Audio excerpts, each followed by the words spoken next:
कभी सोचा है कि एक देश, एक नेशन अमीर कैसे बनता है? क्या बस सोने और चांदी के खजाने जमा करने से? या फिर इसके पीछे कोई ऐसी सिंपल सी लेकिन पावरफुल आइडिया है जो हम सब रोज देखते हैं पर नोटिस नहीं करते? 1776 में एक स्कॉटिश फिलोसोफर आते हैं, नाम है एडम स्मिथ, और वो एक किताब लिखते हैं, द वेल्थ ऑफ नेशंस। ये किताब इकोनॉमिक्स की दुनिया में एक रेवोल्यूशन ला देती है। स्मिथ एकदम बेसिक सवाल से शुरू करते हैं, किसी भी देश की दौलत का असली सोर्स क्या है? और उनका जवाब बहुत सिंपल है, किसी भी देश की असली दौलत उसके खजानों में नहीं, बल्कि उसके लोगों की साल भर की मेहनत में है। The annual labour of the nation. यही वो फंड है जिससे देश अपनी सारी जरूरतें और सुविधाएं पूरी करता है। तो फिर सवाल उठता है कि कुछ देश ज्यादा प्रॉस्परस क्यों हैं? इसका जवाब स्मिथ कहते हैं दो चीजों पर डिपेंड करता है। पहला, आपके देश में लेबर कितने स्किल, कितनी डेक्सटेरिटी और कितने जजमेंट के साथ काम करता है। और दूसरा, काम करने वाले लोगों और काम ना करने वाले लोगों के बीच का प्रोपोर्शन क्या है। लेकिन इन दोनों में से भी पहला पॉइंट ज्यादा इंपॉर्टेंट है, यानी मेहनत करने का तरीका। सोचो जरा, एक ऐसी सोसाइटी जहां सब लोग शिकार करते हैं, वहां हर कोई काम कर रहा है, कोई आलसी नहीं बैठा, फिर भी वो लोग बहुत गरीब हैं। इतने गरीब कि कभी-कभी उन्हें अपने बच्चों या बूढ़ों तो भूख से मरने के लिए छोड़ना पड़ता है। और दूसरी तरफ एक डेवलप्ड, एक सिविलाइज्ड नेशन है, जहां बहुत सारे लोग बिल्कुल काम नहीं करते, फिर भी देश में इतनी संपन्नता, इतनी ऑपुलेंस है कि एक आम मजदूर भी, अगर वो थोड़ा फ्रूगल और इंडस्ट्रियस है, तो उस हंटर से बेटर लाइफ जी सकता है। ये कैसे पॉसिबल है? एक ही चीज है जो इतना बड़ा फर्क पैदा करती है, और वो कॉन्सेप्ट है द डिवीजन ऑफ लेबर, काम का बंटवारा। ये सुनने में बहुत सिंपल लगता है ना? काम को बांट दो। लेकिन इसका इफेक्ट कितना पावरफुल है, इसके लिए स्मिथ एक क्लासिक एग्जांपल देते हैं, एक पिन मेकर का। एक आम इंसान जिसे पिन बनाने की कोई ट्रेनिंग नहीं मिली है, अगर वो पूरी मेहनत भी करे तो शायद दिन में एक पिन बना पाए। 20 बनाना तो ऑलमोस्ट इम्पॉसिबल है। लेकिन अब देखो बिजनेस को चलाने का नया तरीका। पिन बनाने का काम अब एक स्पेशल ट्रेड बन गया है, और इस ट्रेड को भी करीब 18 अलग अलग ऑपरेशंस में बांट दिया गया है। एक आदमी वायर खींच रहा है, दूसरा उसे सीधा कर रहा है, तीसरा उसे काट रहा है, चौथा उसकी नोक बना रहा है, पांचवा उसके हेड के लिए टॉप को ग्राइंड कर रहा है। हेड बनाना अपने आप में 2-3 अलग ऑपरेशंस हैं। फिर उस हेड को पिन पर लगाना एक अलग काम है, पिन्स को सफेद करना एक अलग काम है, और उन्हें पेपर में पैक करना वो भी एक अलग ट्रेड है। स्मिथ बताते हैं कि उन्होंने एक ऐसी ही छोटी सी फैक्ट्री देखी थी जहां सिर्फ 10 आदमी काम करते थे। वो लोग बहुत गरीब थे, उनके पास अच्छी मशीनरी भी नहीं थी, लेकिन जब वो पूरी मेहनत से काम करते तो वो सब मिलकर एक दिन में करीब 12 पाउंड पिन बना लेते थे। एक पाउंड में मीडियम साइज की 4000 से ज्यादा पेन्स होती हैं। तो इसका मतलब 10 लोग मिलकर एक दिन में 48,000 से भी ज्यादा पिन्स बना रहे थे। अगर हम इसको डिवाइड करें तो एक आदमी के हिस्से में आई 4800 पिन्स। 4800।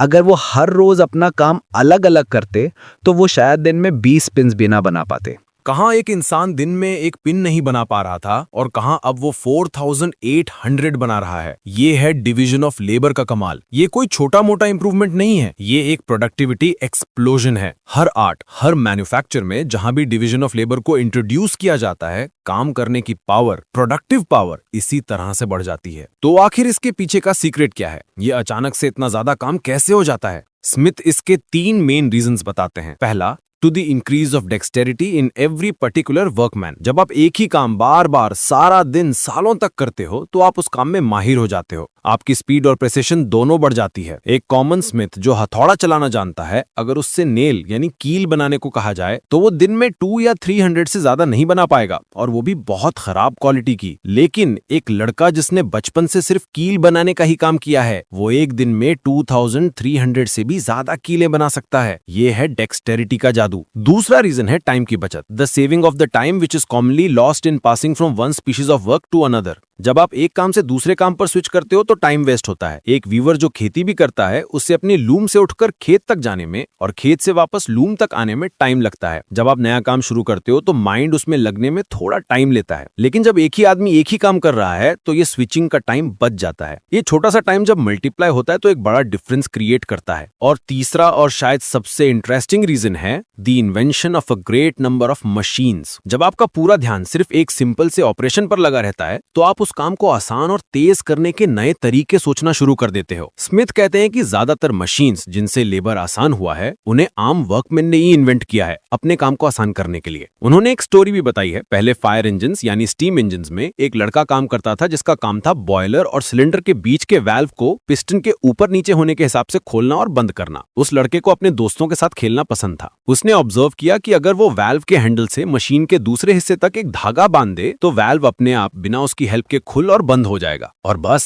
उससे अपने दोस्तों के साथ खेलने की आजादी मिल गई। ये एक लड़के का अपने काम को बचाने का तरीका उस मशीन के सबसे बड़े इंप्रूवमेंट्स में से एक बन गया। तो काम का बंटवारा यानी division of labour wealth create करने का सीक्रेट सॉस है। लेकिन एक और गहरा सवाल है, आखिर इंसान ऐसा करते ही क्यों हैं? हम क्यों एक चीज में स्पेशलाइज करके दूसरों के साथ एक्सचेंज करते हैं? क्या हम एक दूसरे की मदद करना चाहते हैं? एडम स्मिथ कहते हैं नहीं, ये इंसान की भलाई उसकी बेनेवलेंस से नहीं होता। यहाँ स्मिथ अपनी सबसे फेमस लाइंस कहते हैं, it is not from the benevolence of the butcher, the brewer और the baker that we expect our dinner but from their regard to their own interest. मतलब हमें डिनर इसलिए नहीं मिलता कि बुचर, ब्रूअर या बेकर हमारे दोस्त हैं। हमें डिनर इसलिए मिलता है क्योंकि उन्हें अपना फायदा दिखता है। हम उनकी ह्यूमैनिटी से नहीं, उनके सेल्फ लव से बात करते हैं। हम उन्हें अपनी जरूरतों के बारे में नहीं, उनके फायदे के बारे में बताते हैं। हर सौदा, हर बार्गिन का मतलब बस इतना है, give me that which I want and you shall have this which you want. मुझे वो दो जो मुझे चाहिए और तुम वो ले लो जो तुम्हें चाहिए। यही सिंपल सा प्रिंसिपल है जो पूरी कमर्शियल सोसाइटी को चलाता है। हर इंसान एक्सचेंज करके जीता है और एक तरह से एक मर्चेंट बन जाता है। इंसानों में ट्रक, बार्टर और एक्सचेंज करने की एक नेचुरल प्रोपेंसिटी, एक आदत होती है जो किसी और जानवर में नहीं मिलती। किसी ने कभी एक डॉग को दूसरे डॉग के साथ हड्डी एक्सचेंज करते नहीं देखा। ये सिर्फ इंसान करते हैं और इसी आदत से डिवीजन ऑफ लेबर पैदा होता है। जब एक हंटर बोज एंड एरोज बनाने में बाकियों से बेहतर हो जाता है तो वो उसे अपने कंपेनियंस के साथ कैटल या वेनिसन के लिए एक्सचेंज करता है। धीरे धीरे उसे रियलाइज होता है कि इस तरीके से वो ज्यादा कैटल और वेनिसन पा सकता है बजाय खुद शिकार पर जाने के। बस अपने इंटरेस्ट के लिए तीर कमान बनाना उसका मेन बिजनेस बन जाता है। तो अब हमें पता है कि डिवीजन ऑफ लेबर से प्रोडक्टिविटी बढ़ती है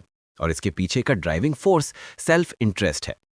लेकिन इसकी भी एक लिमिट है। अगर डिवीजन ऑफ लेबर इतना ही अच्छा है तो हर कोई एकदम छोटा से छोटा काम क्यों नहीं करने लगता? इसका जवाब है the extent of the market. Market का साइज ही डिवीजन ऑफ लेबर की हद तय करता है।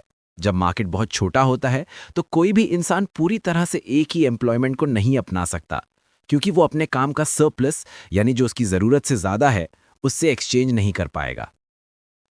स्मिथ एग्जाम्पल देते हैं कि एक पोर्टर यानी कूली सिर्फ एक बड़े शहर में ही काम और गुजारा ढूंढ सकता है।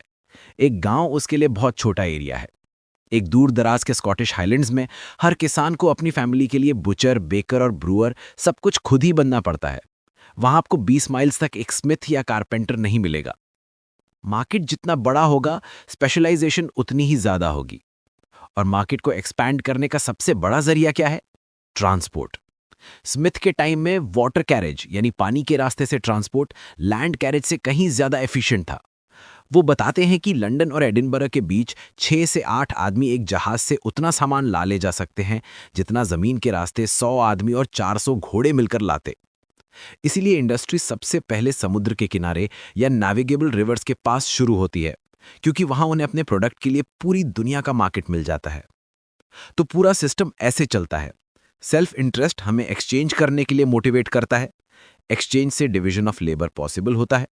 डिवीजन ऑफ लेबर से प्रोडक्टिविटी बढ़ती है और इस डिवीजन ऑफ लेबर की लिमिट मार्केट का साइज डिसाइड करता है, जिसे बेहतर ट्रांसपोर्ट से बढ़ाया जा सकता है। पर इस पूरे सिस्टम में एक चीज की जरूरत पड़ती है जिसके बिना ये कमर्शियल सोसाइटी चल ही नहीं सकती, और वो है पैसा, मनी। जब डिवीजन ऑफ लेबर शुरू हुआ तो बार्टर सिस्टम में बहुत दिक्कत आती थी। मान लो एक बुचर के पास मीट ज्यादा है और बेकर को मीट चाहिए, लेकिन बुचर को अभी ब्रेड नहीं चाहिए, तो उनके बीच एक्सचेंज कैसे होगा? इस प्रॉब्लम से बचने के लिए हर समझदार इंसान ने हमेशा अपने पास एक ऐसी कमोडिटी रखने की कोशिश की जिसे लेने से कोई मना ना करे। अलग अलग समय में अलग अलग चीजें यूज हुई हैं, कहीं कैटल, कहीं सॉल्ट, कहीं शेल्स, तो कहीं टबैको। लेकिन इन सब में एक प्रॉब्लम थी, उन्हें डिवाइड करना मुश्किल था। आपको नमक खरीदने के लिए पूरी गाय नहीं दे सकते। धीरे धीरे सारी दुनिया ने मेटल्स को, खासकर गोल्ड और सिल्वर को, इस काम के लिए प्रेफर करना शुरू किया। क्यों? क्योंकि मेटल्स ड्यूरेबल हैं और उन्हें बिना लॉस के कितने भी पार्ट्स में डिवाइड किया जा सकता है और फिर से जोड़ा जा सकता है। लेकिन शुरू में इनको यूज करने में भी दो दिक्कत थी, उन्हें वे करना और उनकी प्योरिटी यानी एसेइंग चेक करना। इस प्रॉब्लम को सॉल्व करने के लिए कॉइन्स यानी सिक्कों का इन्वेंशन हुआ।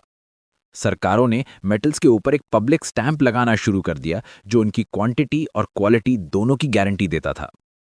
और इस तरह मनी सभी सिविलाइज्ड नेशंस में कॉमर्स का यूनिवर्सल इंस्ट्रूमेंट बन गया। एडम स्मिथ की ये सारी बातें जो उन्होंने 200 साल से भी पहले लिखी थी, आज भी उतनी ही रेलेवेंट है। उन्होंने हमें समझाया कि एक देश की दौलत सिर्फ उसके सोने चांदी में नहीं, बल्कि उसके लोगों की प्रोडक्टिव कैपेसिटी में है। ये कैपेसिटी डिवीजन ऑफ लेबर से आती है जो सेल्फ इंटरेस्ट से चलती है और जिसे एक बड़ा मार्केट और एक स्टेबल मीडियम ऑफ एक्सचेंज यानी मनी सपोर्ट करता है। तो अगली बार जब आप कोई भी चीज खरीदें, चाहे वो एक सिंपल सी पिन हो या एक कॉम्प्लेक्स स्मार्टफोन, तो सोचना जरूर, उस एक चीज को आप तक पहुंचाने में अनजाने में हजारों लोगों का सेल्फ इंटरेस्ट, उनका स्पेशलाइज्ड लेबर और एक ग्लोबल मार्केट का पूरा नेटवर्क काम कर रहा है। ये इनविजिबल हाथ ही है जो हम सबको एक दूसरे से जोड़ता है और पूरी सोसाइटी के लिए वेल्थ क्रिएट करता है। एडम स्मिथ का सबसे बड़ा टेक अवे यही है कि जब हर इंडिविजुअल